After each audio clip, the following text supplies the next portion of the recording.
La littérature était mise à l'honneur en Corrèze. Autrices et auteurs, de tous horizons, se sont retrouvés à Brive-la-Gaillarde, à l'occasion de la 41e édition de la Foire du Livre de Brive organisée dans la halle Brassens.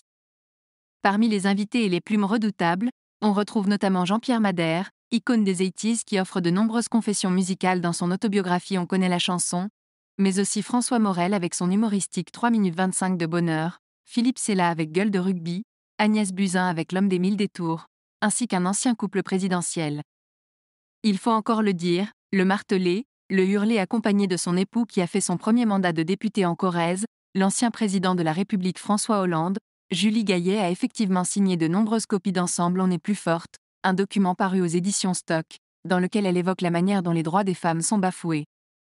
Il faut encore le dire, le marteler, le hurler, et je veux, faire entendre ma voix, voici, un peu de moi, pour énormément d'elle, écrit-elle en 4e de couverture.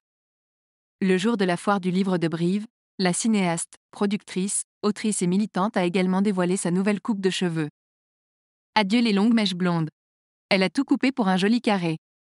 Parmi les nombreuses célébrités présentes à la Foire du Livre de Brive, on souligne notamment la présence de Christian Signol, l'un des romanciers préférés des Français.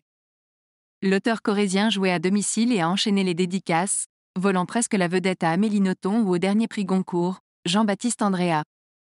Depuis Les Cailloux Bleus, en 1984, cet amoureux des temps disparus a vendu 15 millions de livres, tous formats confondus, et est traduit dans 15 langues.